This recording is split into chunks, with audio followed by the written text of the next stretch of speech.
యోహాను సువార్త 3వ అధ్యాయము 14-15 వచనాలు మనం చదువుకుందాం.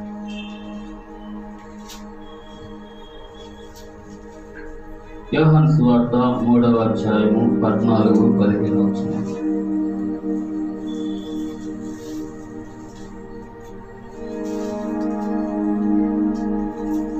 మరియు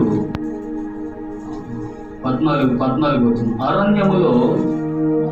అరణ్యములో మోషే సర్పమును ఎలాగూ ఎత్తెనో అలాగే విశ్వసించు ప్రతివాడును నశింపక ఆయన ద్వారా నిత్య జీవం పొందినట్లు మనుష్య కుమారుడు ఎత్తబడవలెను. దైవ తండ్రి, మీకు వందనాలు, స్తుతులు, స్తోత్రాలు చెల్లించుకుంటూ యేసుక్రీస్తు నామంలో ప్రార్థన చేస్తున్నాం. తండ్రి, సహాయం దయచేయండి అయ్యా. నన్ను మమ్మల్ని ప్రేమించి ఈ వాక్య భాగం ఇచ్చారు, వందనాలు. ఈ సమయంలో మీ దాసుడైనటువంటి నన్ను మీ ఆత్మతో నింపండి, అభిషేకించండి, బలపరచండి, మీ బోరుగా వాడుకోండి. మీరు మాతో మాట్లాడండి.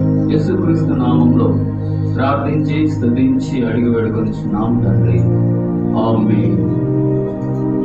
ప్రియమైన దేవుని బిడ్డలారా, ఇక్కడ మనం చదువుకున్నటువంటి ఈ యొక్క వాక్య భాగంలో అరణ్యములో మోషే సర్పమును ఎలాగూ ఎత్తెనో అలాగే విశ్వసించు ప్రతి వాడును నశింపక ఆయన ద్వారా నిత్యం పొందినట్టు మనుష్య కుమారుడు ఎత్తబడవలెను.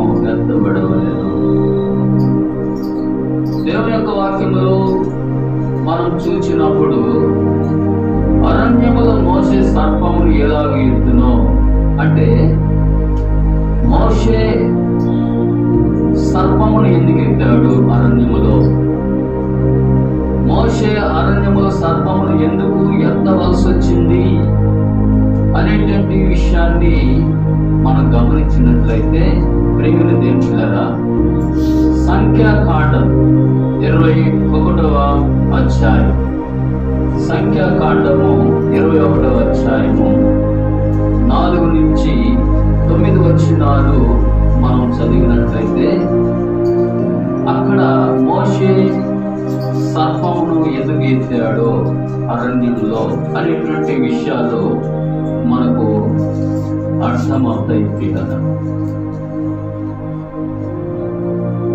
సంఖ్యాకాండము 21వ అధ్యాయం చూడండి. సంఖ్యాకాండం 21వ అధ్యాయం 4వ వచనం నుండి కొన్ని మాటలు చదివి వినిపిస్తాను. వారు ఎదోము దేశమును చుట్టి పోవలనని హోరు కొండ నుండి ఎర్ర సముద్రము మార్గముగా సాగినప్పుడు మార్గాయాసము చేత జనుల ప్రాణము సొమ్మసిల్లెను. కాగా ప్రజలు దేవునికి మోషేకును విరోధముగా మాట్లాడి, ఈ అరణ్యములో చచ్చుటకు ఐగుప్తులో నుండి మీరు మమ్మల్ని ఎందుకు రప్పించింది?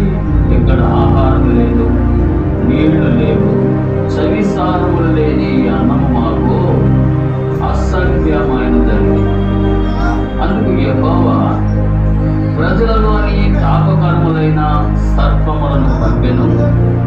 అవి ప్రజలను కరువగా ఇశ్రాయేలీయులలో అనేకులు చనిపోయి, కాబట్టి ప్రజలు మోషే యొద్దకు వచ్చి, మేము యెహోవాకును నీకు విరోధముగా మాట్లాడి పాపము చేసిద్దిమి. యెహోవా మా మధ్య నుండి ఈ సర్పములను తొలగించినట్లు ఆయనను వేడుకొనుమని మోషే ప్రజల కొరకు ప్రార్థన చేయగా, యెహోవా నీవు తాపకరమైన సర్పము వంటి ప్రతిమను చేయించి స్తంభం మీద పెట్టుము. అప్పుడు కరవబడిన ప్రతి వాడును దాని వైపు చూచి బ్రతుకునని మోషేకు సెలవిచ్చాను. కాబట్టి మోషే ఇత్తడి సర్పం ఒకటి చేయించి స్తంభం మీద దానిని పెట్టెను. అప్పుడు సర్పపు కాటు తినిన ప్రతివాడు ఆ ఇత్తడి సర్పమును నిదానించి చూచినందున బ్రతికెను. చూసారా, మోషే ఎందుకు ఇక్కడ ఆ సర్పమును అరణ్యములో ఎందుకు ఎత్తాడు అనేది మనకు ఇక్కడ రాయించి పెట్టాడు.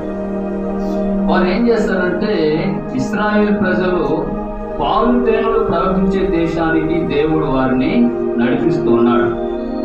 మోషేను నాయకుడిగా దేవుడు ఏర్పరచుకొని ఇశ్రాయేలీయులు ప్రజలను కానాను దేశానికి అనగా పాలు తేనెలు ప్రవహించే దేశానికి వారిని నడిపిస్తూ ఉన్నటువంటి దినాల్లో వారు ఎదోము దేశమును చుట్టి పోవాలనని హోరు కొండ నుండి ఎర్ర సముద్ర మార్గముగా సాగినప్పుడు వాడు మార్కాయాసం చేత జనుల ప్రాణము సొమ్మశిల్లను అని రాయబడింది.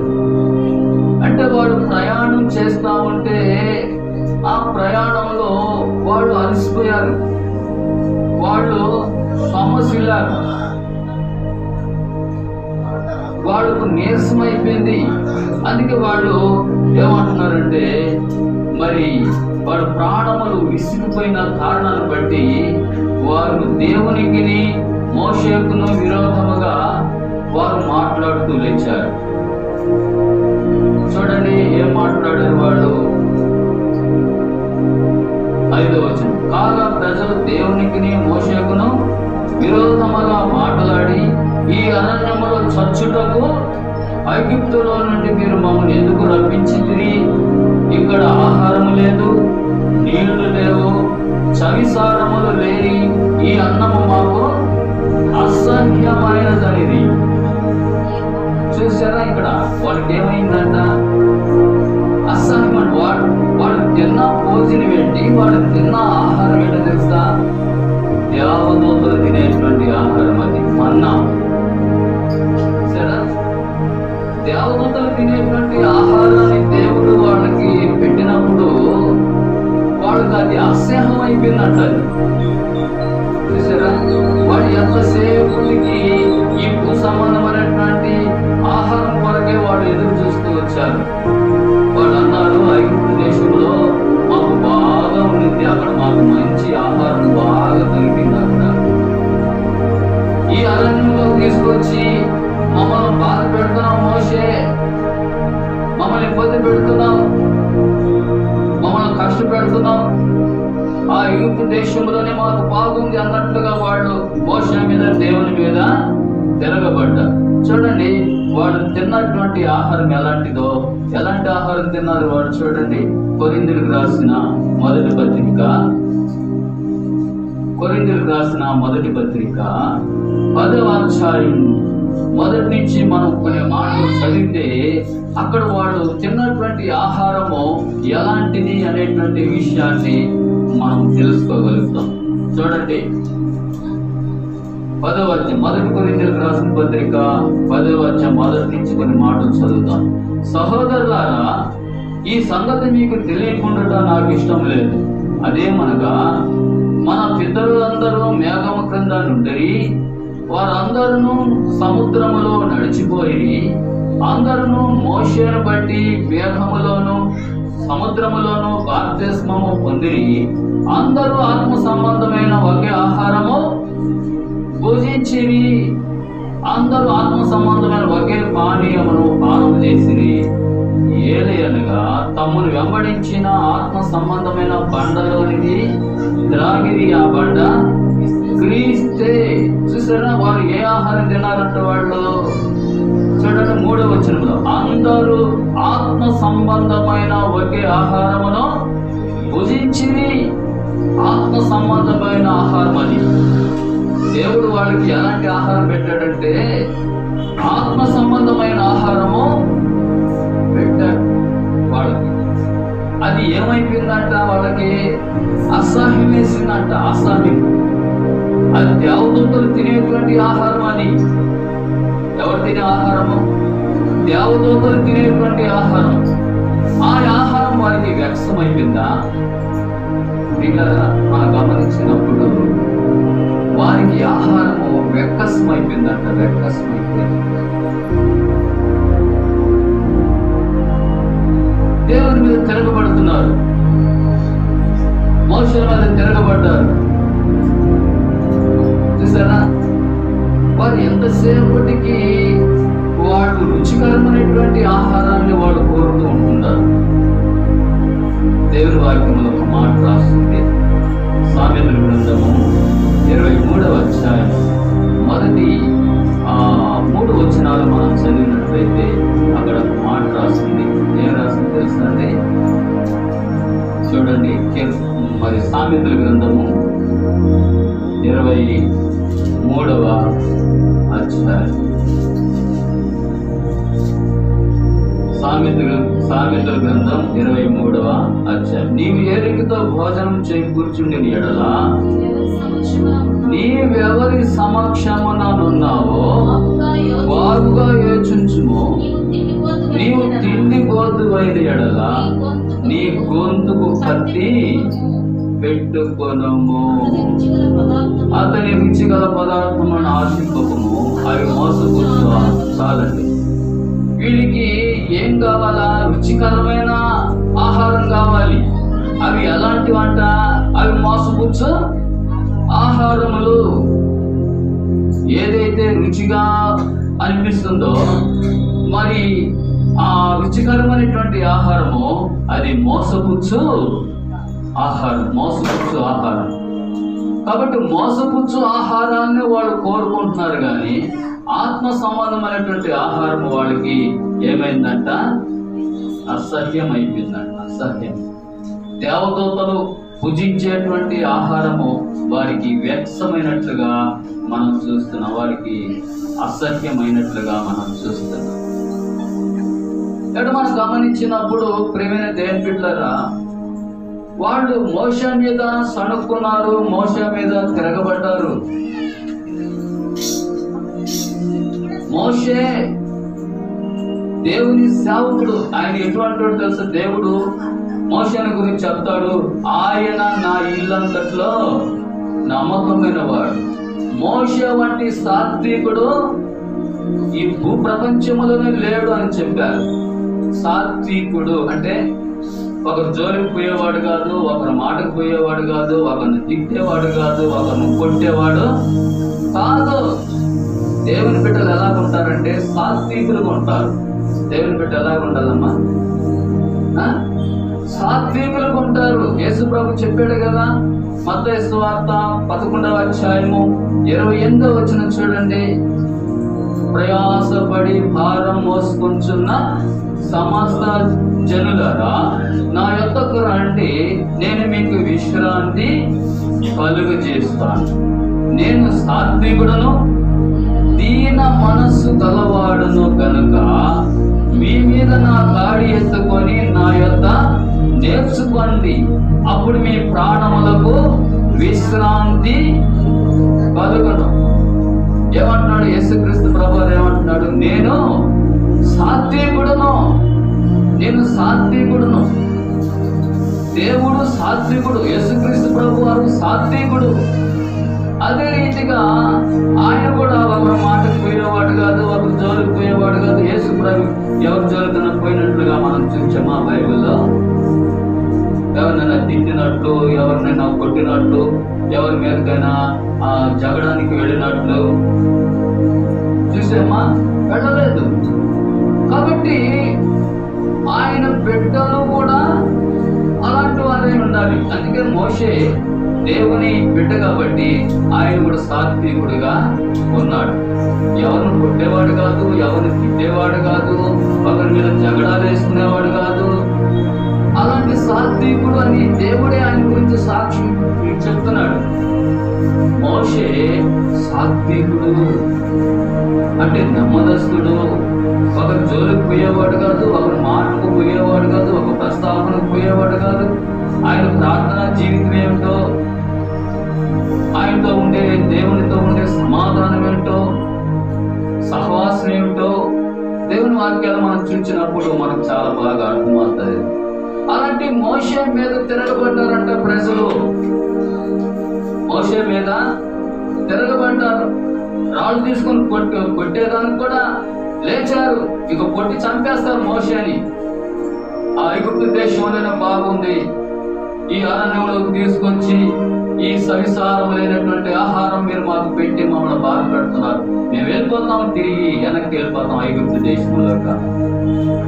సరే, మోషే ఎంతగా తగ్గించుకున్నాడు. అయినా కూడా ఇక్కడ మనం గమనించినప్పుడు మోషే మీద దేవుని మీద ఏం చేశారంటే వాళ్ళు సణుక్కున్నారు, తిరగబడ్డారు, విరోధంగా మాట్లాడారు. అని చూడండి 21వ అధ్యాయం సంఖ్యాకాండము 21వ అధ్యాయం 5వ వచనం. కాగా ప్రజలు దేవునికి మోషేకును విరోధముగా మాట్లాడి, ఈ అరణ్యములో చచ్చుటకు ఐగుప్తులో నుండి మీరు మమ్మల్ని ఎందుకు రప్పించితిరి? ఇక్కడ ఆహారము లేదు, నీళ్లు లేవు, చవిసారము లేని ఈ అన్నం మాకు అసహ్యమైనదనేది. ఎవరి మీద తిరగబడ్డారు వాళ్ళు? దేవుని మీద కూడా తిరగబడ్డారు. దేవుని మీద కూడా వాళ్ళు విరుద్ధంగా మాట్లాడారు. అంటే దేవుని కూడా వాళ్ళు దూషించారు, మోషేను కూడా దూషించారు. దేవుని మీద మోషే మీద వాళ్ళు విరుద్ధంగా మాట్లాడారు. చూశాడు దేవుడు ఏం చేశాడు తెలుసా? వాళ్ళ మీదకి ఏం చేశాడు? తాపకరములైన సర్పములను పంపించాడు. చూడండి 6వ వచనం. అందుకు యెహోవా ప్రజలలోనికి తాపకరములైన సర్పములను పంపెను, అవి ప్రజలను కరువగా ఇశ్రాయేలీయులలో అనేకులు చనిపోయి. ఏం జరిగింది? ఏమనుకుంటున్నారు మీరు? ఓ ఇశ్రాయేలీ ప్రజలారా, ఏమనుకుంటున్నారు మీరు? దేవుడు అంటే ఆషామాషగా ఉందా మీకు? మిమ్మల్ని సృష్టించిన వాడును నేనే, మీకు ప్రాణం పోసిన వాడు నేనే, మీకు ఊపిరినిచ్చిన వాడు నేనే,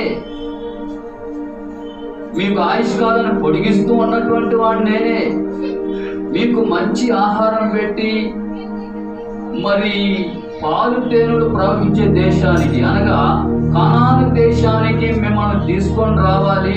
అది మంచి దేశము, అక్కడ ఆహారానికి కొదువు లేదు, అది ప్రశాంతమైన వాతావరణం కలిగిన దేశం. అది ఆ దేశానికి నేను మిమ్మల్ని తీసుకొని రావాలని అనుకుంటే మీరు నా మీద తిరగబడతారా? నా మీద విరుద్ధంగా మాట్లాడతారా? నా సేవకుడు అనేటువంటి మోషే మీద కూడా విరుద్ధంగా మాట్లాడతారా? ఏమనుకుంటున్నారు మీరు అని చెప్పి దేవుడు కోపగించుకొని ఏం చేశాడంట? ఆయన సర్పాలను పంపించాడంట. ఏం పంపించాడు? సర్పములు అంటే పాములు పంపించాడంట. ఆయన ఎక్కడి నుంచి పంపించాడు?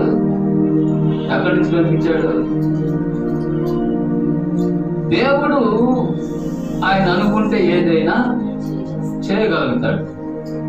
ఇప్పుడు వాళ్ళ మీదకి సర్పాన్ని పంపించినప్పుడు ఈ సర్పములు ఏం చేశాయంటే వాళ్ళని కాటేసి బాగేసి ఆర్డర్ ఇచ్చేసాడు. ఏమంటే సర్పాలకు దేవుడు బాగా ఆర్డర్ ఇచ్చేసి మీ ఇష్టం వచ్చినట్టు మీ కక్ష తీర్చుకోండి, వాళ్ళ మీద మీరు ఎట్ట కాటేస్తారో నాకు సంబంధం లేదు, మీకు అప్పచెప్పేస్తారు ఇశ్రాయేలు ప్రజలు. మీరు ఏ విధంగా వాళ్ళని కాటేస్తారో, ఏ విధంగా వాళ్ళని చంపుతారో నాకైతే తెలియదు, మీకు అప్పచెప్పేస్తానని చెప్పి సర్పాలకు అప్పచెప్పాడు దేవుడు. ఎవరిని? ఇశ్రాయేలు ప్రజలు. ఎవరైతే మోషే మీద తిరగబడ్డారో, ఎవరైతే దేవుని మీద తిరగబడ్డారో, ఎవరైతే మోషేకు దేవునికి వ్యతిరేకంగా మాట్లాడారో అలాంటి వారి మీదకి దేవుడు సర్పాలు పంపించాడు. అర్థమవుతుందా? దేవునితో తమాషా కాదు, ఆయన సేవకులతో తమాషా కాదు.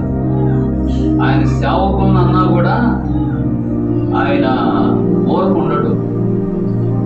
ఆయన మోషే మీద ఏ విధంగా సణుక్కున్నారో వాళ్ళు, ఆయన కూడా దేవుడు ఇంటనే ఉన్నాడు. ఆ మాటలన్నీ కూడా ఆయన కూడా బాధపడుతూనే ఉన్నాడు. నా సేవకుడు మోషే ఒకరు జోలిపోయేవాడు కాదు, ఒకరిని తిట్టేవాడు కాదు, ఒకరిని కొట్టేవాడు కాదు. ఎందుకు వీళ్ళు ఇంత రీతిగా విరుద్ధంగా మాట్లాడుతున్నారు? అసలు మోషే ఎక్కడికి నడిపిస్తున్నాడు వీళ్ళని? పాలు తేనెలు ప్రవహించే దేశానికి. అది గుర్తెరగక వీళ్ళు ఎంతసేపటిగా ఐగుప్తు అంటా ఉన్నారు వీళ్ళు. అందుకే దేవుడికి ఏమొచ్చింది? కోపం వచ్చింది. పాములు పంపించాడు, సర్పాలు పంపించి ఏం చేశాడు? వాడని ఆ సర్పములను పంపించినప్పుడు సర్పములు ఏం చేస్తారంటే అక్కడుండే వాళ్ళందరినీ ఏం చేస్తాయి? ఇశ్రాయేలు ప్రజలందరినీ కాటు వేశారు, చంపేసి కలిసేసి ఇష్టం వచ్చినట్టు కాటేసేసి ఆ సర్పాలు. చాలా మంది చచ్చిపోయినారు. కొంతమందికి మోకాడు దాకా ఎక్కింది విషయం, కొంతమందికి నడుమ దాకా ఎక్కింది విషయం, కొంతమందికి పీకల దాకా ఎక్కింది ఈ విషయం. ఇంకా చావు బ్రతుకులో ఉన్నారు వాళ్ళు. అప్పుడు అక్కడి నుంచి కొంతమంది పెద్దలు మోషే దగ్గరకు వచ్చారు. చూడండి 6వ వచనం చూడండి. అందుకు యెహోవా ప్రజలలోనికి తాపకరములైన సర్పములను పంపెను, అవి ప్రజలను కరువగా ఇశ్రాయేలీయులు అనేకులు చనిపోయిరి.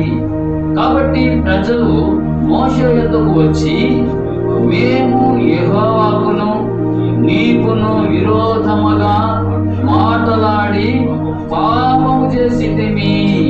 యెహోవా మా మధ్య నుండి ఈ సర్పములను తొలగించినట్టు ఆయనను వేడుకొనుమని మోషే దగ్గరకు వచ్చారు ప్రజలు.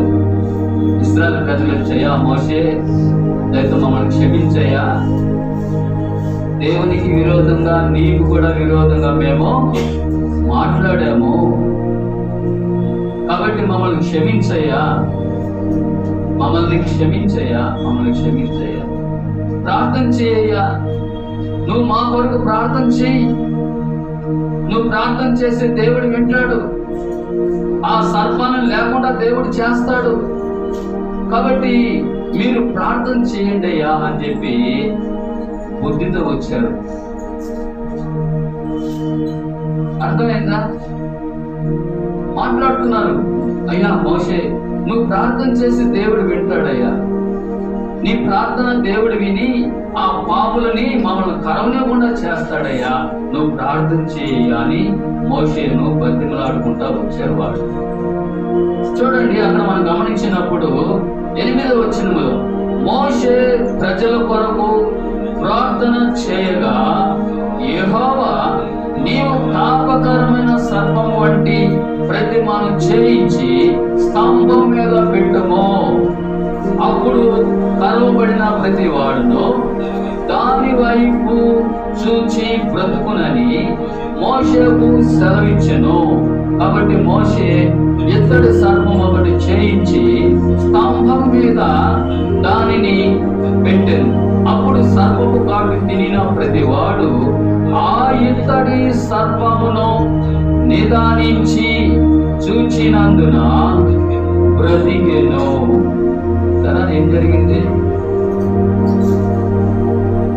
మోషే దేవుని సన్నిధిలో ప్రార్థన చేశాడు. దేవా, ఇదిగో ఈ ప్రజలు వచ్చారయ్యా, ఈ సర్పాన్ని తొలగించమని ప్రార్థన చేయమని నన్ను కోరారు ప్రభువా, అందుకే నేను ప్రార్థన చేస్తున్నాను అన్నప్పుడు దేవుడు మాట్లాడుతూ వచ్చాడు.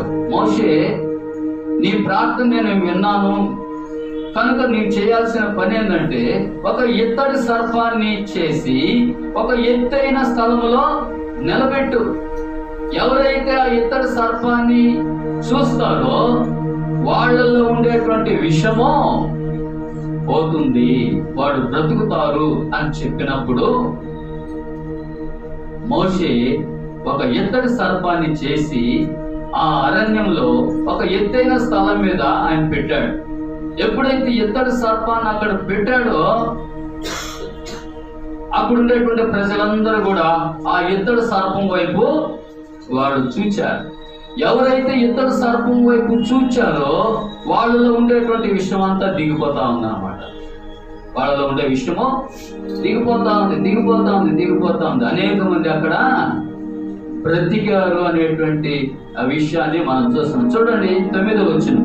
కాబట్టి మోషే ఇత్తడి సర్పం ఒకటి చేయించి స్తంభం మీద దానిని పెట్టెను. అప్పుడు సర్పపు కాటు తినిన ప్రతి వాడు ఆ ఇత్తడి సర్పమును నిదానించి చూచినందున బ్రతికెను. అది అక్కడ జరిగినటువంటి ఆ విషయం. ఎవరైతే ఆ ఇద్దరు సర్పాన్ని చూశారో వారిలో ఉండే విషయం ఏమైపోయింది? ఎరిగిపోయింది. వాళ్ళలో ఉండే విషయం తగ్గిపోతా వస్తా ఉంది. కాబట్టి ప్రేమైన దేవుని బిడ్డలారా, అందుకే చెప్పాడు యోహాను సువార్త 3వ అధ్యాయము 14-15 వచనాల్లో చెప్పిన మాటలు. ఇప్పుడు చదవండి. యోహాను సువార్త 3వ అధ్యాయం 14. అరణ్యములో మోషే సర్పమును ఎలాగూ ఎత్తెనో అలాగే విశ్వసించు ప్రతి వాడును నశింపక ఆయన ద్వారా నిత్య జీవం పొందినట్టు మనుష్య కుమారుడు ఎత్తబడవలెను. ఇప్పుడు అరణ్యములో మోషే సర్పమును ఏ విధంగా ఆ పైకెత్తి పెట్టాడో, ఎవరైతే ఆ సర్పం వైపు చూచారో వాళ్ళలో ఉండేటువంటి విషయం ఏమైపోయింది? దిగిపోయింది. అదే రీతిగా యేసుక్రీస్తు ప్రభు ఆయన శిలువ మీదకి ఎత్తబడినప్పుడు ఎవరైతే ఆయన శిలువ వైపు చూస్తారో వారిలో ఉండేటువంటి పాపము, శాపము అని కూడా వెళ్ళిపోతూ ఉంటాయి. అందుకని ఆ మాట అక్కడ రాయించి పెట్టాడు. యేసుక్రీస్తు ప్రభు ఆయన మరి శిలువ మీద ఎత్తబడ్డాడు. అదే కదా మనం చూస్తాము. మనిషి కుమారుడు ఎత్తబడవలెను అని రాయబడి, మనిషి కుమారుడు ఎత్తబడవలెను. ఎక్కడికి ఎత్తబడాలి? శిలువ మీదకు ఎత్తబడాలి, శిలువ పైకి ఎత్తబడాలి. అది అక్కడ రాసినటువంటి ఆ మాట. యేసుక్రీస్తు ప్రభు కనుక శిలువ పైకి ఎక్కకపోతే, ఆయన శిలువ మరణం పొందకపోతే మనకు విడుదల లేదు. మనమందరం కూడా కట్టగట్టుకొని అగ్నిగుండంలోనికి వెళ్ళేటువంటి వారంగా ఉంటున్నాం. అందుకే యేసుక్రీస్తు ప్రభు ఎందుకు ఈ లోకానికి వచ్చాడు అని అంటే, ఆయన నీ కొరకు నా కొరకు శిలువ మరణం పొందడానికే ఆయన వచ్చాడు ఈ లోకానికి. అర్థమవుతున్న కన్య మరియ గర్భములో ఆయన జన్మించాడు. పాపం లేని వాడిగా పుట్టాడు, పాపం లేని వాడిగా పెరిగాడు. దయ్యములను వెళ్ళగొట్టాడు, కుష్ఠరోగులను శుద్ధులుగా చేశాడు, చనిపోయిన వారిని బ్రతికించాడు. 5 రొట్టెలు 2 చేపలు 5,000 మందికి పంచిపెట్టాడు. ఇంకా 12 గంపలు మిగిలాయి. ఇట్లాంటి అద్భుత ఆశ్చర్య కార్యాలు యేసుక్రీస్తు ప్రభు వారు జరిగించి ఆయన ఆ శిష్యులతో కూడా చెప్తూ వచ్చాడు. ఇదిగో మనం యెరూషలేముకు వెళుతున్నాం, మనిషి కుమారుణ్ణి మరి అప్పగించుతారు, అప్పుడు ఆయన సిలువలో ఆయన మరణిస్తాడు, ఆయన సమాధి చేయబడతాడు, 3వ దినమున ఆయన లేస్తాడు అని శిష్యులకు చెప్తూ వచ్చాడు. ఆయన శిష్యుల్లో పేతురు అనేటువంటి ఒక ఆయన ఏం చేశాడు? ప్రభా, ఆ సిలువ శిక్ష నీకు దూరం అయిపోకునుగా అన్నాడు.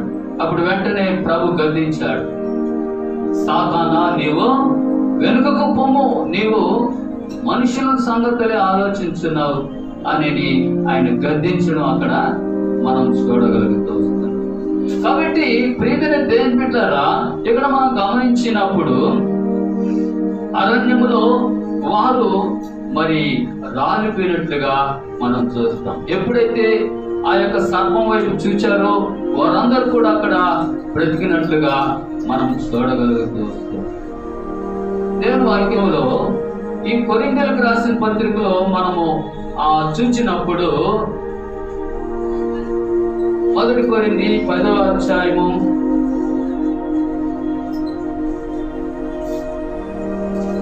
4వ వచనం చదువుతారు. అందరూ ఆత్మ సంబంధమైన ఒకే పానీయమును పానము చేసిరి, ఏలైనగా తమను వెంబడించిన ఆత్మ సంబంధమైన బండలోనిది త్రాగిరి, ఆ బండ క్రీస్తే. అయితే వారు ఎక్కువ మంది దేవునికి ఇష్టలుగా ఉండకపోయిరు గనక అరణ్యములో సంహరింపబడిరి.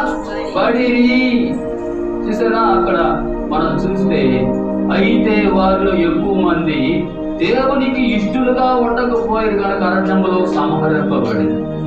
వారు ఎందుకు అరణ్యములో వారు సంహరించబడ్డారంటే వారు దేవునికి ఇష్టలుగా జీవించలేదు. అంటే దేవునికి ఇష్టమైన వారుగా వారు జీవించలేదు. వారు భయంకరమైనటువంటి పాపములో వారు జీవించినట్లుగా మనం చూస్తాం. చూడండి ఆ కింద వచనాల్లో, అయితే వారిలో ఎక్కువ మంది దేవునికి ఇష్టలుగా ఉండకపోయారు కనుక అరణ్యములో సంహరింపబడి వారు ఆశించిన ప్రకారము మనము చెడ్డ వాటిని ఆశింపకుండానట్లు ఈ సంగతులు మనకు దృష్టాంతములుగా ఉన్నవి.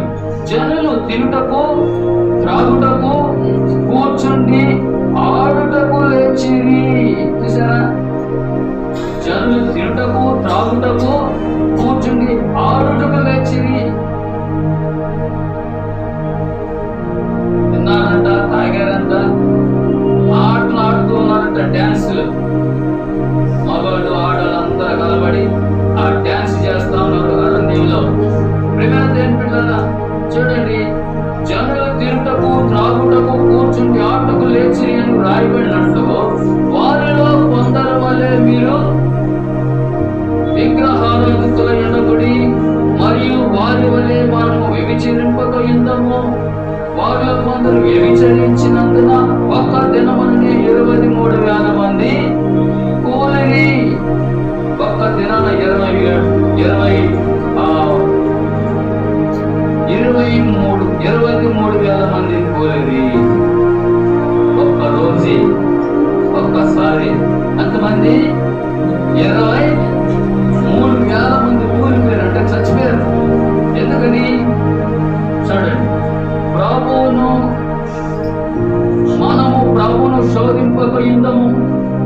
వారిలో కొందరు శోధించి సర్పముల వలన నశించిరి. అది అరణ్యంలో జరిగినటువంటి విషయాన్ని ఇక్కడ మరలా జ్ఞాపకం చేస్తున్నాను. వారిలో కొందరు శోధించి సర్పము వలన నశించిరి. మీరు సణుగుకుడి.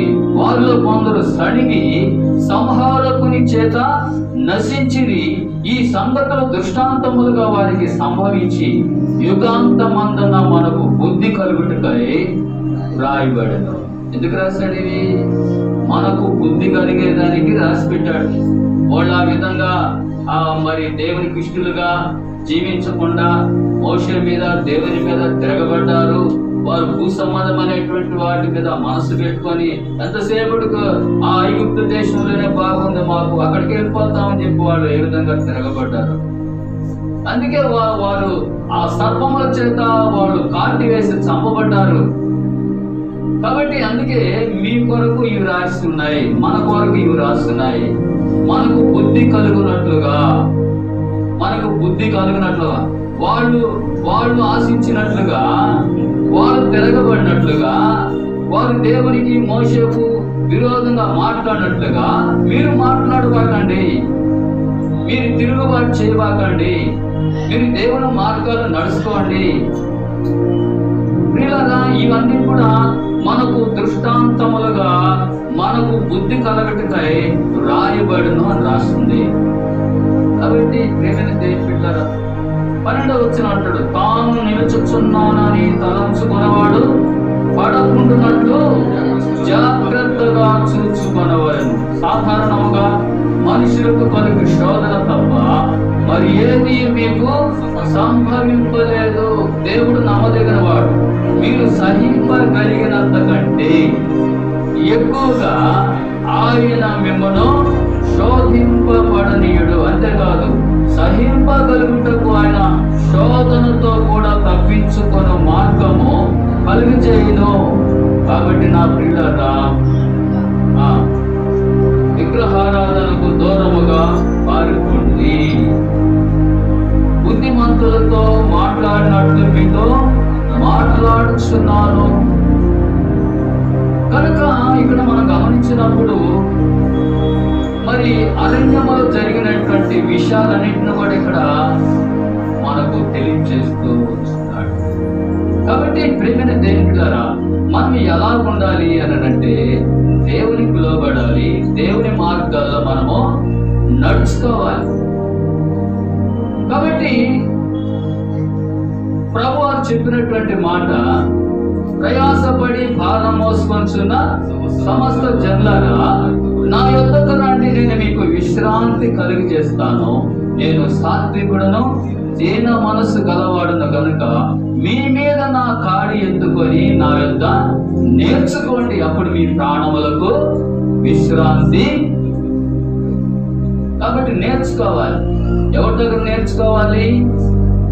ప్రభు దగ్గర మనం నేర్చుకోవాలి. యేసు ప్రభు వారి దగ్గర మనం నేర్చుకోవాలి. ప్రభా, మాకు ప్రార్థన నేర్పించయ్యా, మాకు ప్రార్థన చేయడం మాకు చేతకావడం లేదు, మాకు ప్రార్థన నేర్పించు అని దేవుణ్ణి అడిగితే ఆయన నేర్పిస్తాడు.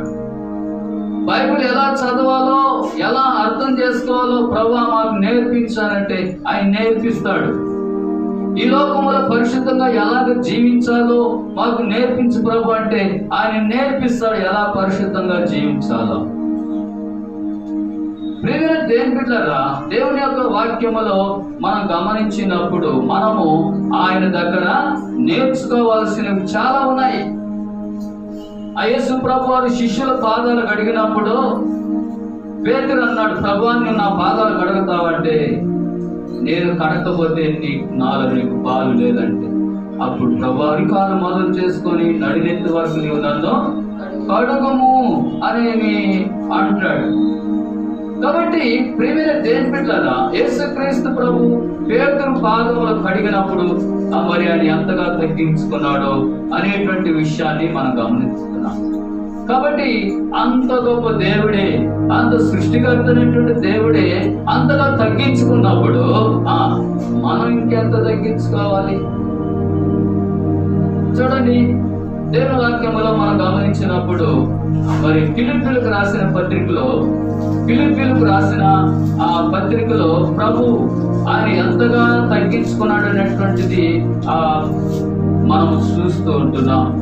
ఫిలిప్పీలకు రాసిన పత్రిక 2వ అధ్యాయం 5వ వచనం, క్రీస్తు యేసునకు కలిగిన ఈ మనస్సు మీరును కలిగి ఉండి, ఆయన దేవుని స్వరూపము కలిగిన వాడై ఉండి దేవునితో సమానముగా ఉండుట విడిచిపెట్టకూడని భాగ్యమని ఎంచుకొనలేదు గాని, మనుష్యుల పోలికగా పుట్టి దాసుని స్వరూపమును ధరించుకొని తన్ను తానే రిక్తునిగా చేసుకొనెను.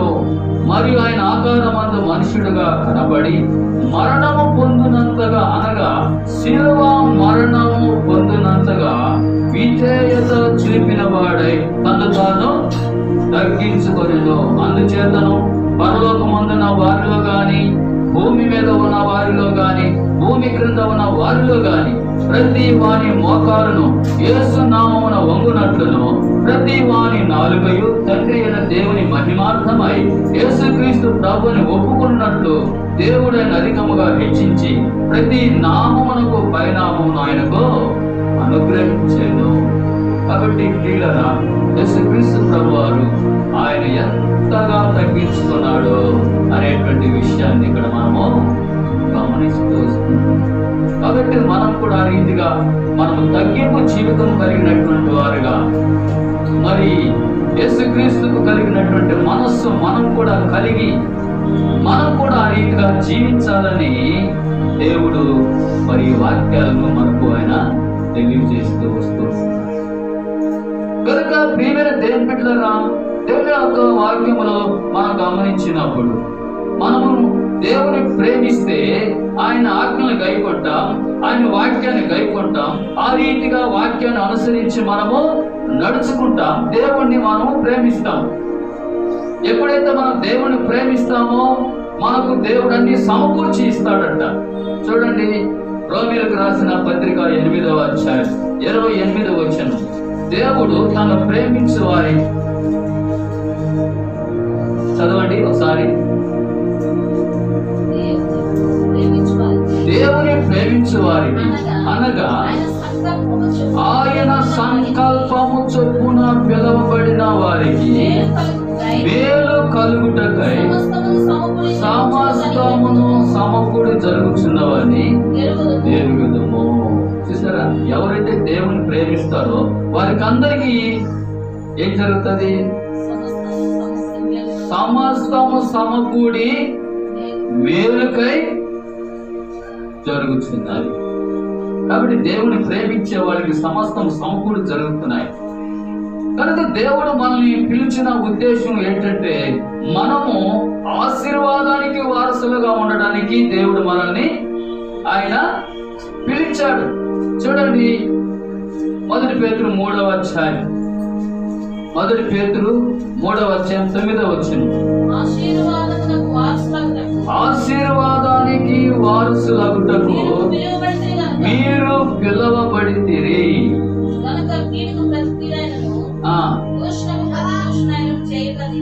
చూసారా,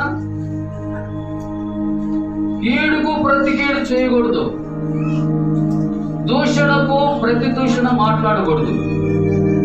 ఎందుకంటే మీరు ఆశీర్వాదానికి వారసులుగా ఉండడానికి పిలువబడ్డారు. కాబట్టి మీరు ఆశీర్వదించబడిన వారు. కాబట్టి కీడుకు ప్రతి కీడు మీరు చేయకుండా ఉంటే ఆ ఆశీర్వాదాలన్నీ కూడా మీ మీద నిలబడతాయి. కనుక ఆ విధంగా ఉండాలని దేవుడు మనల్ని ఆయన పిలిచాడు. ఇంకా ఎందుకు పిలిచాడు దేవుడు మనల్ని? చూడండి, ఇదే 1వ అధ్యాయం 14-16 వచనాలు. నేను పరిశుద్ధుడనై ఉన్నాను గనుక మీరును పరిశుద్ధులయుండుడని రాయబడి ఉన్నది కాగా, మీరు విజయులకు పిల్లలై మీ పూర్వపు అజ్ఞాన దశలో మీకుండిన ఆశలను అనుసరించి ప్రవర్తింపక మిమ్మును పిలిచిన వాడు పరిశుద్ధులై ఉన్న ప్రకారము మీరును సమస్త ప్రవర్తన యందు పరిశుద్ధులయుండుడి. అది ఎందుకు పిలిచాడు దేవుడు మనల్ని అంటే పరిశుద్ధులుగా ఉండడానికి దేవుడు మనల్ని ఆయన పిలిచాడు. ఎందుకు పిలిచాడు? పరిశుద్ధులుగా ఉండాలని దేవుడు మనల్ని పిలిచాడు. కాబట్టి ఆ రీతిగా మనము ఉండునట్లుగా దేవుడు మనకు మరి సహాయం చేయనట్లుగా మనం ఏం చేయాలి? మనం ప్రార్థన చేసేవారుగా ఉండాలి. ఎలాగుండాలి? ప్రార్థన చేసేటువంటి వారుగా మనం ఉండాలి. పిల్లగా దేవుని యొక్క వాక్యం మనకు ఆ రీతిగా తెలియజేస్తున్నప్పుడు మనం పరిశుద్ధులుగా ఉండాలి,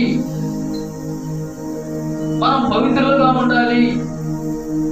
చూసారా? ఎందుకంటే మన దేవుడు ఆయన ఎవరైనా పరిశుద్ధుడు.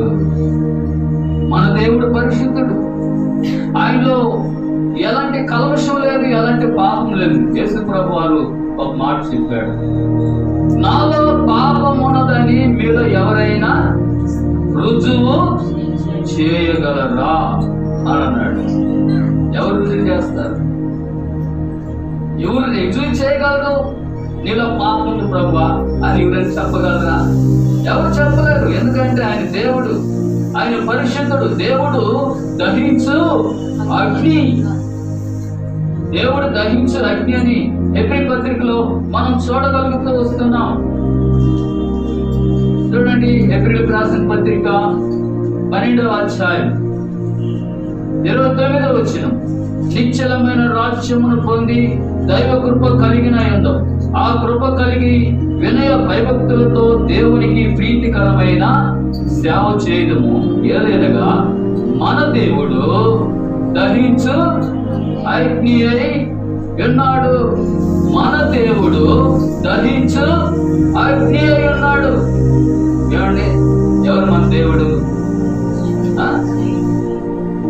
మన దేవుడు దహించు అగ్ని. ఆయన అగ్ని అయితే మనం ఎట్లాగా ఉండాలి? మనం ఎట్లాగా ఉండాలి? ఆయన అగ్ని, ఆయన బిడ్డలమైనటువంటి మనము ఎలా ఉండాలి? అగ్ని. అందుకే కొంతమంది అంటుంటారు, చూసి రమ్మంటే తగలబెట్టి వస్తాడమ్మా ఈడ. ఏమంటే అదొక సామెతలాగా, అదొక ఓతు పదం లాగా చెప్తుంటారు. ఈ అమ్మాయి చూసి రమ్మంటే తగలబెట్టేసి వస్తుంది, ఈ అబ్బాయి చూసి రమ్మంటే తగలబెట్టి వస్తాడు. అంటే ఏంటి దాని అర్థము? దేవుడు దహించు అగ్ని ఉన్నాడు కాబట్టి మనం కూడా ఎలాగుండాలా? మనం కూడా ఎలాగుండాలా పిల్లరా? మనం కూడా దహించు అగ్నిలాగా ఉండాలి. యెహోషువను గురించి రాసిన జకర్యా గ్రంథం అనుకుంటా, జకర్యా గ్రంథం చూడండి. జకర్యా గ్రంథం 3వ అధ్యాయంలో అక్కడ చెప్పబడినటువంటి మాట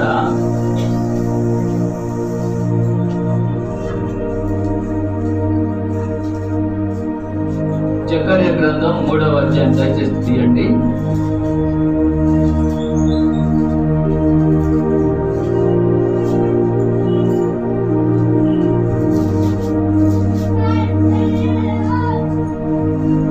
జకర్యా గ్రంథం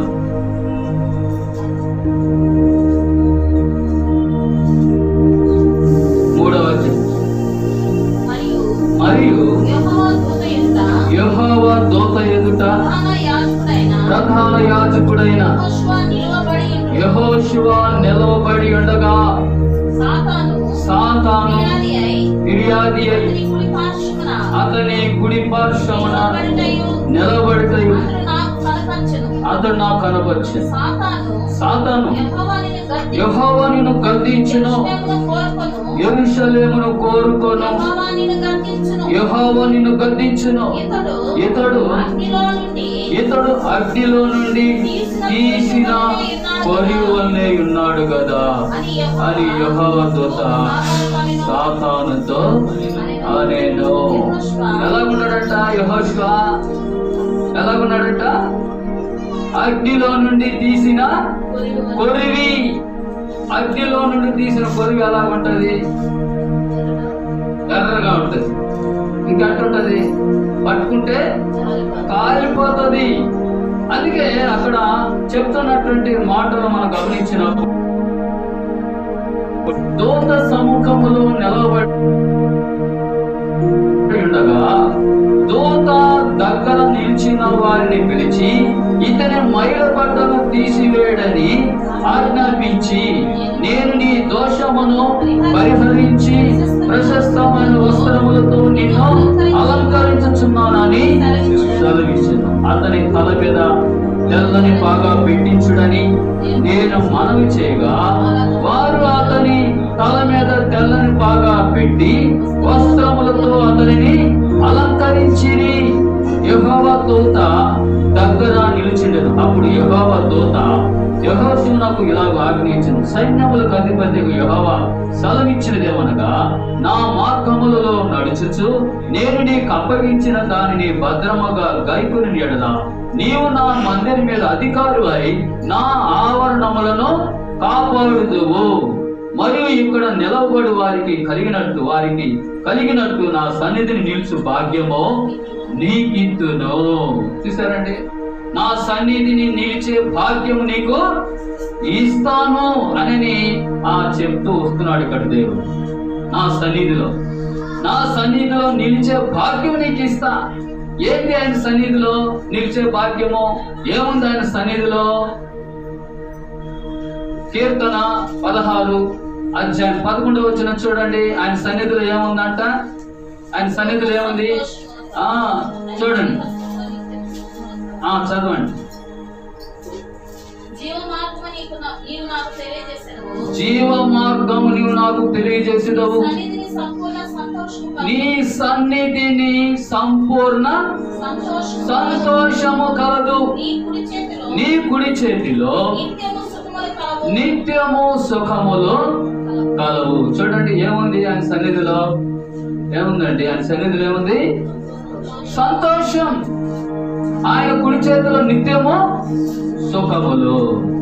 సుఖాలు ఉన్నాయి. నిత్యము సుఖాలు ఆయన చేతిలో. ఆయన సన్నిధిలో సంపూర్ణ సంతోషం ఉంది.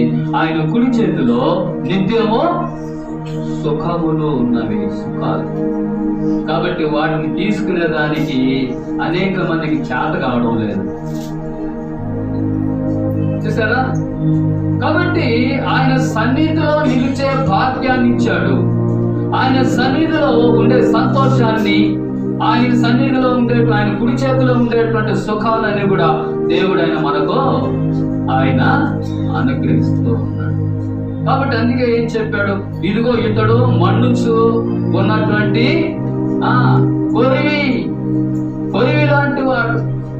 అదే అక్కడ చెప్తూ వస్తున్నాడు. చూడండి 2వ వచనం, సాతాను యెహోవా నిన్ను గద్దించునుగా, యెరూషలేమును కోరుకుని యెహోవా నిన్ను గద్దించును, ఇతడు అగ్నిలో నుండి తీసిన గొరివి వలనే ఉన్నాడు కదా అని యెహోవా దూత సాతానుతో నిన్ను. ఏమండి, సాతానుడు దేవుడు ఉన్నాడు, వారి మధ్యలో ఎవరున్నారు? యెహోషువ ఉన్నాడు. చూసారా ఎవరున్నారు? యెహోషువ ఉన్నాడు. ఈయన దేవుని బిడ్డ. సైతాన్ ఏం చేస్తుంది?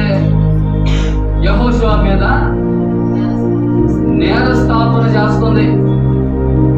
మంచోడు అనుకుంటున్నావా ఆయన్ని? ఆయన ఎలాంటి వాడు? మురికి వస్త్రాలు, మరి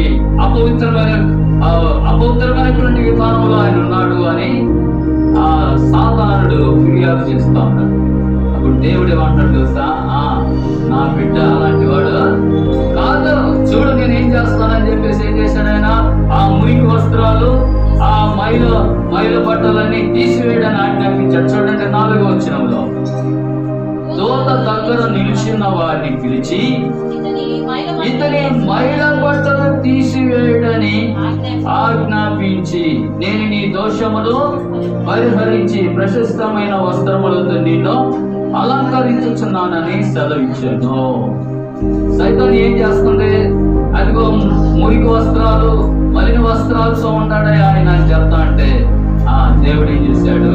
ఆ మలిన వస్త్రాలు తొలగించి ఏం చేశాడు ఆయన? ప్రశస్త వస్త్రములతో నేను అలంకరించున్నానని సెలవిచ్చాడు. కాబట్టి ప్రియులారా, సాతానుడు ఎప్పుడు చూసినా ఏం చేస్తుంటాడు? వాడు దేవుని బిడ్డల మీద నేరం మోపుతూ ఉంటాడు. ఏం చేస్తాడు? దేవుని బిడ్డల మీద వాడు సాతానుడు నేరం మోపుతూ ఉంటాడు. ఇప్పుడు ఎలా ఉండాలి మనము? వాడు మన మీద నేరాలు మోపకుండా ఉండేటట్లుగా మనము ఉండాలి. ఎందుకంటే దేవుడు రోషం కలిగిన వాడు. ఆయన బిడ్డలమైనటువంటి మనం కూడా ఎలా ఉండాలి? ఏమ్మా, రోషం కలిగిన వాడుగా ఉండాలి మనం. సాతానుడు మన వైపు ఏలెత్తు చూపించకూడదు వాడు. అర్థమవుతుందా? అదే ఇక్కడ మనం చూస్తున్నాం. దేవుడు ఉన్నాడు, సాతానుడు ఉన్నాడు. వారిద్దరి మధ్యలో ఉన్నారు, యెహోషువ ఉన్నాడు. ఈ యెహోషువ మీద ఏం చెప్తుంది ఆమె? సాతాను ఏం చెప్తుంది? ఆయన అపవిత్రమైన వాడు, అపవిత్రమైన వస్త్రాలు ఉన్నాయి, మలిన వస్త్రాలు ఉన్నాయి అని ఆయన మీద ఆ నేర స్థాపన చేస్తావంటే ప్రభు ఏమన్నాడు తెలుసా? నా బిడ్డ మీద ఎట్లాంటి నిందలు వేస్తావు నువ్వు అని చెప్పి ఆయన మీద ఉండేటువంటి ఆ మలిన వస్త్రాలు తొలగించి ప్రశస్త వస్త్రములు ఆయనకు తొడిగించి ఆయన అలంకరించి చేస్తారు. ఏమైనా దేని బిడ్డారా? చూసారా, మనం సైతానికి మనము అవకాశం ఇవ్వకూడదు. కాబట్టి ఆ దేవుడు దహించు అగ్ని ఉన్నాడు. కాబట్టి మనం కూడా ఎలా ఉండాలి? మనం కూడా దహించు అగ్నిలాగా ఉండాలి. అందుకే చూడండి, యోహాను సువార్త 5వ అధ్యాయం 35వ వచనంలో యోహాను గురించి చెప్పబడినటువంటి మాటలు ఏంటంటే చూడండి, ఇతడు మండుచు ప్రకాశించుచున్న దీపమై ఉండెను అని రాస్తుంది. చదవండి, యోహాను సువార్త 5వ అధ్యాయం 35వ వచనం.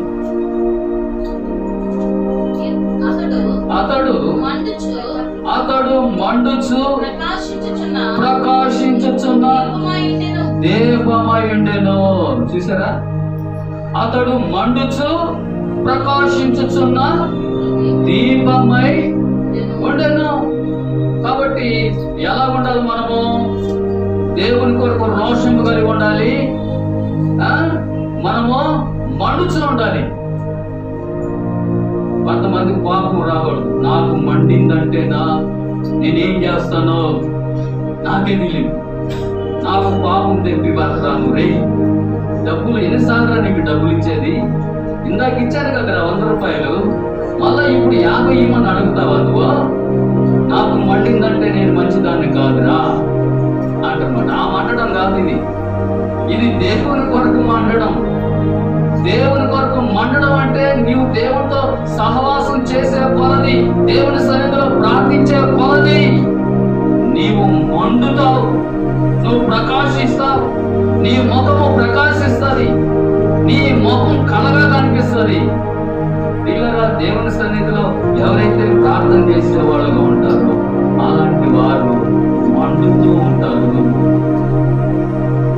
అర్థమవుతుందా? దేవుడు దహించే అగ్ని కాబట్టి అలాంటి అగ్ని అయినటువంటి పిల్లలు మనం కూడా ఎలా ఉండాలంటే మనం కూడా అగ్నిలాగా ఉండాలి. అగ్నిలాగా ఉండాలి. నిప్పు. కొంతమంది అంటారు ఆ అమ్మాయితో పని కాదు, ఆ అమ్మాయి నిప్పు ఏమంటారు, ఆ అమ్మాయి నిప్పు, ఆ అబ్బాయితో పని కాదు, ఆ అబ్బాయి నిప్పు. నిప్పు అంటే ఏంటి దాని అర్థము? వాడు అలాంటి వాడు కాదు, వాడు లోకస్తులాగా మాట్లాడేవాడు కాదు, వాడు లోకస్తులాగా ప్రవర్తించేవాడు కాదు, వాడు ఆత్మీయ బిడ్డలు, వాడు ప్రభు బిడ్డలు అని సాక్ష్యం పలికేవాడుగా ఉండాలని. అందుకే యోహాను అతడు మండుచు ప్రకాశించుచున్న దీపమై ఉండేను, దీపమై ఉండేను. కాబట్టి ప్రియులారా, మనం ప్రకాశించాలి. మనం ప్రకాశించాలి. మనం ప్రకాశించాలంటే ఎలా ఉండాలి? మనం ప్రకాశించాలంటే ఎలా ఉండాలి? పేరెండు తీసుకొని ఆ లవ్లు ఈ లవ్లు తీసుకొని మొహం అంతా పూసుకొని ఒళ్ళంతా పూసుకొని అది ప్రకాశించడం అది కాదు. ఏమంటే ప్రకాశించడం అంటే ఏంటి? యేసుక్రీస్తు ప్రభు ముఖము ప్రకాశించిందంట. ఎలాగ ప్రకాశించిందో చూడండి. మత్తయి సువార్త 17వ అధ్యాయంలో యేసుక్రీస్తు ప్రభు వారి యొక్క ముఖము ప్రకాశించిందంట. ఎట్లా ప్రకాశించింది చూడండి. మత్తయి సువార్త 17వ అధ్యాయం.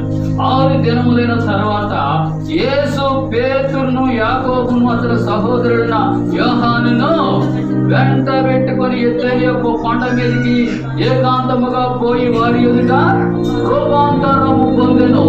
ఆయన ముఖము సూర్యుని వలె ప్రకాశించెను. ఆయన వస్త్రములు తెల్లని వలె తెల్లని వాయు. ఇదిగో మోషేయు ఏలియాయు వారికి కనబడి ఆయనతో మాట్లాడుచుండరి. చూసారా? కొండ మీదకి వెళ్ళాడంటే యేసు ప్రభు. కొండ మీదకి వెళ్ళి ఏం చేస్తున్నాడు? ఆయన పేతురు, యోహాను తీసుకుని వెళ్ళాడు. ఎందుకు కొండ మీదకి తీసుకెళ్ళాడంటే అక్కడ ప్రార్థన, అక్కడ ప్రార్థన చేసేవాడు కొంటున్నారు. ఏమంటే యేసు ప్రభు అక్కడ రూపాంతరం చెందాడంట. వాళ్ళ మధ్యలో, వాళ్ళ ఎదుట. అంటే యేసుక్రీస్తు ప్రభు వారు ఆయన ప్రార్థనా పరుడు, ప్రార్థన చేసేవాడు. ఆయన ప్రార్థన చేసేవాడు. ఎప్పుడు కూడా ప్రార్థన, రాత్రుల ప్రార్థన, పగులు ప్రార్థన, బండల మీద ప్రార్థన, అరణ్యములో ప్రార్థన. అందుకే ఆయన ముఖం ఎలాగుండదంట? ఎలాగుంది ఆయన ముఖము? ప్రకాశిస్తూ ఉంది, ప్రకాశిస్తూ ఉన్నది. ఆయన ముఖం మెరిసిపోతూ ఉంది. అందుకే ఆయన చూచినప్పుడు దెయ్యాలు కూడా ఏమైపోయినాయి? ఆయన చూడంగానే చూడండి. మార్క్స్ వార్త 9వ అధ్యాయం. మార్క్స్ వార్త 9వ అధ్యాయం 24వ వచనం. వెంటనే ఆ చిన్నవాని తల్లి, నమ్ముచున్నాను, నాకు అపనమ్మకం ఉండకుండా సహాయం చేయమని బిగ్గరగా చెప్పాను. జనుల గుంపు కూడి తన యొద్దకు పరిగెత్తుకొని వచ్చుట యేసు చూచి, మోగవైన చెవిటి దయ్యమా, వానిని వదిలిపోము, ఇక వానిలో ప్రవేశింపవద్దని నీకు ఆజ్ఞాపించున్నానని చెప్పి ఆ అపవిత్రాత్మను గద్దించెను. అప్పుడు అది కేక వేసి వానిని ఎంతో విలవిల్లాడించి వదిలిపోయిను. అంతటా వాడు చచ్చిన వాని వలె ఉండరు కనుక అనేకులు వాడు చనిపోయినండి. అయితే యేసు వాని చేయబట్టి వాని లేవనెత్తగా వాడు నిలవబడెను. ఆయన ఇంటిలోనికి వెళ్ళిన తరువాత ఆయన శిష్యులు, మేమెందుకు ఆ దయ్యమును వెళ్ళగొట్టలేక పోతిమని ఏకాంతమున ఆయన అడిగి, అందుకు ఆయన ప్రార్థన వలనే గాని మరి దేని వలనైనా ఈ విధమైనది వదిలిపోవట అసాధ్యమని వారితో చెప్పాను. చూసారండి, దెయ్యాలు పట్టినటువంటి వాళ్ళు కూడా యేసు ప్రభు దగ్గరికి తీసుకొచ్చినప్పుడు యేసు ప్రభు గద్దించగానే దయ్యాలు వదిలిపెట్టి వీడిపోయినాయి, పారిపోయినాయి. ప్రేమని కనిపెట్టారా? ఎక్కడి నుంచి వచ్చింది ఆ శక్తి అంటే ప్రార్థనా జీవితం. ఏమండి, ఎక్కడి నుంచి వచ్చింది అది? ఆ శక్తి అంటే ప్రార్థన ఆ జీవితం. చూడండి యేసు ప్రభు వారి యొక్క ప్రార్థన జీవితం ఎలా ఉంటుందో. మార్క్స్ వార్త 1:35 ఆయన పెందల కడనే లేచి ఇంకను చాలా చీకటి ఉండగానే బయలుదేరి అరణ్య ప్రదేశమునకు వెళ్ళి అక్కడ ప్రార్థన చేయుచుండెను. ఎక్కడ చేస్తున్నాడు యేసు ప్రభు వారు? ఇంకా చీకటిగా ఉండగానే పెందల కడే లేచి ఇంకా చీకటిగా ఉండగానే బయలుదేరి అరణ్య ప్రదేశమునకు వెళ్ళి అక్కడ ప్రార్థన చేయుచుండెను. ఎవరు ఏం చేసి ప్రార్థన ఎక్కడ చేస్తున్నాడమ్మా? అరణ్యములో ప్రార్థన చేస్తున్నాడు. ఆయన సృష్టికర్త అనేటువంటి దేవుడు అయ్యుండి కూడా ఆయన చీకటితో లేచి పెందల కడ లేచి ఆయన ప్రార్థన చేస్తా ఉంటే మనోళ్ళు ఏం చేస్తుంటారు? రాత్రులంతా టీవీల మీద కూర్చొనేది, ఆ సీరియల్ చూసేది, ఉదయాన్నే 10 గంటలకు లేచేది. ఇంకేం చేస్తారు ప్రార్థన? ఏమ్మా, టీవీల ముందు కూర్చున్న వాళ్ళు ప్రార్థన చేస్తారా? చేయలేరు. అందుకే వాళ్ళ ముఖాలు ఎట్లా ఉంటాయంటే వాడిపోయి నిద్ర లేకుండా తోగతా మొత్తుగా. ఎందుకని? రాత్రంతా నిద్ర లేదు. ఎందుకని? సీరియల్స్, సినిమాలు. ఇట్లాంటి వాళ్ళు ఏం ప్రార్థన చేస్తారు? ఇట్లాంటి వాళ్ళలో సమస్యలు ఎట్టపోతాయి, ఇట్లాంటి వాళ్ళలో రోగాలు ఎట్టపోతాయి, జబ్బులు ఎట్టపోతాయి, సమస్యలు ఎట్టపోతాయి. ప్రేమని దేని పెడతారా? ఎప్పుడు పోతాయి సమస్యలు, కష్టాలంటే మోకరించి ప్రార్థన చేసినప్పుడు ఆ కష్టాలన్నీ పోతాయి. మోకరించి ప్రార్థన చేసినప్పుడు సమస్యలన్నీ పోతాయి. అందుకే యేసుక్రీస్తు ప్రభువారు కూడా చెప్పాడు, మీరు శోధనలోనికి ప్రవేశించుకుంటున్నట్లు మెలకువగా ఉండి ప్రార్థన చేయండి అని చెప్పాడు. కానీ ఈ మధ్యలో కొత్త బోధ ఒకటి వచ్చింది. ఏంటంటే ప్రార్థన చేసే పలు సమస్యలు వస్తున్నాయంట. అదేంటో దేవుడికి దగ్గరయ్యే కొద్దీ, ప్రార్థన చేసే కొద్దీ సమస్యలు ఎక్కువైపోతున్నాయి, శోధనలు ఎక్కువైపోతున్నాయి. మేము ప్రార్థన చేయడం మానుకున్న వాళ్ళు చాలా మంది తెలుసున్నారు. ఎవరు చెప్పారు ఆ మాట? ప్రార్థన చేస్తే కష్టాలు వస్తాయని, ప్రార్థన చేసే శోధనలు వస్తాయని ఎవరు చెప్పారు? అపవాది బాధలు. ప్రార్థన చేయకుండా వాళ్ళని మంచి ప్రార్థనా పరులే, ప్రార్థన చేసే వాళ్ళే, వాళ్ళని చెడగొట్టేదానికి సాధారణుడు అలాంటి ప్లాన్స్ వేస్తూ ఉంటాడు. అర్థమవుతుందా? కనుక పిల్లరా పోయమ్మో, నేను ప్రార్థన చేస్తా ఉంటే ఇంకా వచ్చేస్తా ఉంటే శోధనలు, సమస్యలు, నేను చేయనమ్మా తల్లి ఇంకా ప్రార్థన అనేవాడు చాలా మంది. ప్రార్థన చేస్తే శోధనలు పోతాయి, ప్రార్థన చేస్తే సమస్యలు పోతాయని వాక్యం చెప్తా ఉంటే వీళ్ళు వాక్యానికి వ్యతిరేకమైన బోధన చేస్తున్నారు. వీళ్ళు ఏం చెప్పాడు? మీరు శోధనలో ప్రవేశించకుండానట్లు మెలకువగా ఉండి ప్రార్థన చేయండి అని చెప్తే, అట్లా కాదంట, ప్రార్థన చేసే పనులు ఇంకా కష్టాలు ఎక్కువవుతున్నాయంట. ఎవరు చెప్పారు? ప్రార్థన చేస్తే సమస్యలు పోతాయి, కష్టాలు పోతాయి, శోధనలు పోతాయి. చాలా మంది కుటుంబాల్లో ప్రార్థన చేసేటువంటి విధానం కనపడటం వల్ల అందుకే వాళ్ళ గృహాల్లో ఆ సమస్యలు, కష్టాలు, బాధలు, అప్పులు, బిడ్డలు మాటినరు, భర్త మాటినడు, భార్య మాటినరు, ఒకరికొకరు పొత్తులు కుదరు, ఒకరు ఒకరు కీచులాట వేసుకోవడం, సమాధానం లేకుండా ఉండడం. కారణం ఏంటి? ఆ ఇంట్లో ఏం లేదు, ప్రార్థన లేదు. చూడండి మరియమ్మ ఇంట్లో ఏం చేస్తున్నారు? చూడండి. అపోస్తల కార్యములు 12:12 చదవండి అమ్మా. ఏం చేస్తున్నారు మరియమ్మ ఇంట్లో?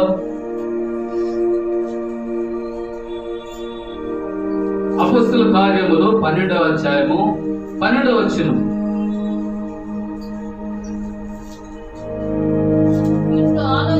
ఇంట్లో ఆలోచించుకొని మార్కోను మారు పేరు కదా యోహాను తల్లి అయిన మరియ ఇంటికి వచ్చాను. చూసారా? ఏం చేస్తున్నారు మరియం ఇంట్లో? ఏమ్మా? మరియం ఇంట్లో ప్రార్థన చేస్తున్నారు. మన ఇంట్లో ప్రార్థన చేస్తున్నారా? అనేకులు కూడి, మరియం ఇంట్లో అనేకులు కూడి అంటే అనేకులు అంటే ఎవరెవరు? సంఘస్థులు కావచ్చు, బంధువులు కావచ్చు, పక్కింటోళ్ళు కావచ్చు, వాళ్ళందరూ సమకూర్చుకొని ఏం చేస్తున్నారు? ఆ ఇంట్లో మరియం ఇంట్లో ప్రార్థన చేస్తున్నారు. ఎందుకు ప్రార్థన చేస్తున్నారు? పేతురు చెరసాల్లో ఉన్నాడు. పేతురు చెరసాల్లో వేసేసారు. ఇక తెల్లవారిందంటే పేతురుని చంపేస్తారు. అందుకని సంఘం ఏం చేస్తుంది తెలుసు? అక్కడ మరియం ఇంట్లో ప్రార్థన, ఎడతెగక ప్రార్థన చేస్తున్నారు, విశ్వాసంతో ప్రార్థన చేస్తున్నారు, భావంతో ప్రార్థన చేస్తున్నారు. ఆ ప్రార్థనకు జవాబు వచ్చింది. ఏమొచ్చింది తెలుసా? దేవదూతను పంపించాడంటే దేవుడు. చెరసాలో ఆ పేతురు ఆ సంకెళ్ళతో బంధించబడి ఉండేటప్పుడు దేవదూత వచ్చి తట్టిందంట. పేతురుని తట్టి, పేతురు నువ్వు నాతో కూడా రా బయటికి అని చెప్పిందంట. ఇప్పుడు పేతురు కూడా ఏం చేస్తున్నాడు? దూతతో కూడా పోతా ఉంటే గేట్లన్నీ తెరుచుకుంటా ఉండే. బయటకు వచ్చేసిన తర్వాత ఇంకేం పర్వాలేదు, ఇంక నువ్వు వెళ్ళిపో అని చెప్పి పేతురుని పంపించేసి దేవదూత వెళ్ళిపోయింది పరలోకానికి. ఇప్పుడు పేతురు వచ్చి ఆ ఇంటి దగ్గరకు వచ్చి చూస్తే ఆ ఇంట్లో తలుపులు వేసేసి ఉన్నాయి. తలుపు తడతా ఉన్నాడు పేతురు. ఒక చిన్నది ఎంటా ఉంది. ఇని ఏం చేస్తున్నట్టమ్మా? అది ఒక పేతురు తలుపు తడుతున్నాడు. మీరేంటి తలుపు తీయటం లేదు? తలుపు తీయండి అని అంటే గమ్ముగొండ సాలు కానీ పేతురు ఆడున్నాడు. పేతురు చెరసాలో ఉన్నాడు. ఆయన కోసం మేము ప్రార్థన చేస్తా ఉన్నాం, వీడికి విడుదల కలిగేటట్లుగా. నువ్వు పేతురు వచ్చావని చెప్తున్నావు ఏందని దబాయించారు పాపని. కాదు మా వచ్చాడు చూడండి పేతురు. అప్పుడు తలుపు తీసి చూస్తే ఎవరున్నారు? పేతురు ఉన్నాడు. ఇంకెంతో సంతోషం. ఆ పేతురు లోపలికి తీసుకున్నారు. పేతురు ఏ విధంగా విడుదలయ్యాడు అని, దేవదూత ఏ విధంగా వచ్చింది, ఏ విధంగా విడుదల చేసింది అన్ని చెప్తా వచ్చింది. వాళ్ళకి ఎంత సంతోషం వేసింది తెలుసా? ఒక సమస్య వచ్చినప్పుడు, ఒక కష్టం వచ్చినప్పుడు ఏం చేయాలా? ప్రార్థన చేయాలి. సంఘస్థులు ఇంట్లోకి పిలుచుకో, సంఘాన్ని పిలుచుకో, ఇంట్లోకి ప్రార్థన చేయి. నీ చేసే ప్రార్థన దేవుడు విని జవాబు ఇవ్వకపోతే అప్పుడు అడగండి. అలాంటి అనుభవాలు లేవు మన వాళ్ళకి. ఏమ్మా ఉన్నాయా? అలాంటి అనుభవాలు ఉన్నాయా? ఒక సమస్య వచ్చినప్పుడు, ఒక కష్టం వచ్చినప్పుడు సంఘస్థులను పిలుచుకొని ఇదిగో ఈ సమస్యను మా కొరకు ప్రార్థన చేయండి అని చెప్పి ప్రార్థన చేసే వాళ్ళుగా ఉంటున్నారా? అందుకే మరియమ్మను చూసి మనం నేర్చుకోవాలి. ఏమ్మా? మరియమ్మను చూసి ఏం చేయాలి? మనము నేర్చుకోవాలి. వాడి ఇంట్లో ఏ విధంగా ప్రార్థన చేసిందో, ఏ విధంగా ప్రార్థనకు జవాబు వచ్చిందో అనేటువంటిది అక్కడ మనం చూస్తూ మోకరించి ప్రార్థించాలి. దయగల తండ్రి మీకు వందనాలు. యేసుక్రీస్తు నామములో ప్రార్థిస్తున్నాం. ఎత్తుబడిన వాక్యానికి నీరు గట్టి పలుకు చేస్తున్నాను ప్రభువా. మీ వాక్యానుసారి మన జీవితాలు మాకు అనుగ్రహించి మీ నామానికి మహిమ తెచ్చుకోమని యేసుక్రీస్తు నామములో ప్రార్థించి స్తుతించి అడిగి వేడుకొచ్చున్నాం తండ్రి. ఆమేన్. మన తండ్రి అయిన దేవుని ప్రేమయు ప్రభువైన యేసుక్రీస్తు వారి కృపయు పరిశుద్ధాత్మ దేవుని అన్న సహవాసం ఇప్పుడు ఎల్లప్పుడూ మనకు ఆయన బిడ్డలందరికీ సదాకాలం తోడై ఉండును గాక.